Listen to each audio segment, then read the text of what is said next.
this was my first time truck hunting.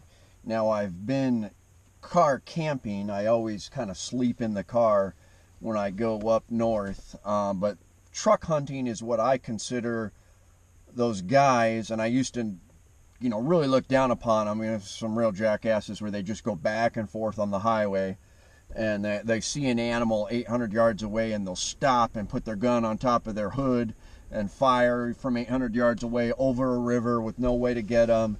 And that has always not appealed to me. I've got several spots that I hunt at, and this year I got kind of desperate because all of my spots, even some spots that my buddy was just hunting, there was just nothing. It was dead. I went to my spots and I saw tracks, but that all the animals have moved about 100 miles southeast from the area that I hunt in. So, caribou is such an interesting animal. I think of it like of a cross between a mule deer, a elk, and a whitetail, and they're big bones, just a lot of meat. Really interesting kind of herd animal. But anyways, I was starting to get kind of, down in the dumps. I was just going to check the Richardson Highway one more time and just drive home when I saw these road hunters. There was about 8 cars pulled over, and guys were getting out their rifles and had their binos out, and I said, okay, what the heck, I'm going to see what they're looking at. So I stop, pull out my binos, and sure enough, there's a group of about 50 animals 2 miles down the hill from the highway, and people were taking their time. I was on it like that. I decided to just go for it. Within 4 minutes, I had my boots, my gaiters on, my pack was ready, I filled up my water, and I hit the trail. I was just running down that mountain. And it paid off because those guys that were just taking their time, still looking on their binos, a couple groups went out and we got to the animals first. Now, there was a nice couple from Wasilla that I caught up to. I ran up to them going down the hill and was like, hey, do you mind if I hunt with you? I don't want to, spook the animals or, by going in different directions. And they were happy to have me. Yeah, come with us. So we crept up, and it took us a little while to get down those 2 miles, but we got really close. We were crawling at one point through the brush, and as the brush ended, we were 65 yards from these animals.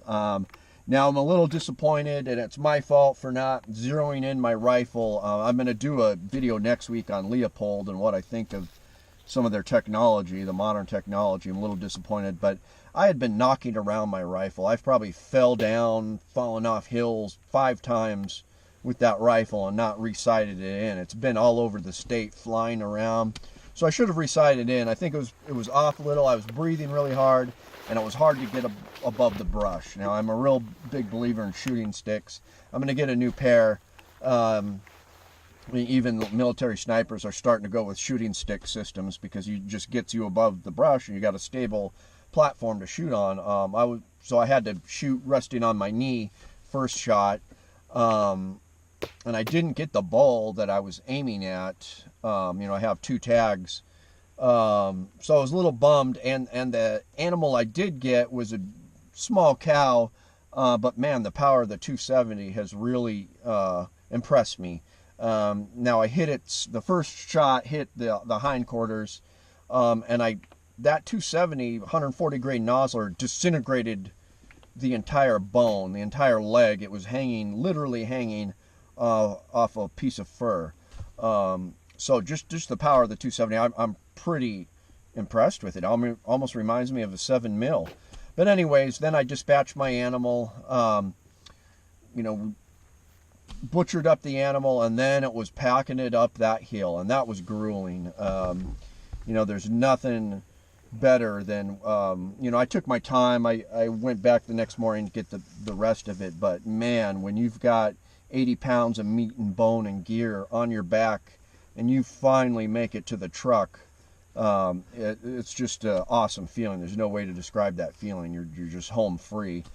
So I jumped in the car. I got out of my clothes soaked with blood and sweat and got into some clean clothes, and then I went and hit Myers Lake Roadhouse. I told him I'd give him a shout out because it's out in the middle of nowhere, and after you're done hunting, You know, I don't care what kind of food you cook. If you know, I've been eating this camping food, and then suddenly I can go get eggs and bacon or a chili cheeseburger, and it just, after you've been camping for 3 days, it just tastes like the nectar of the gods.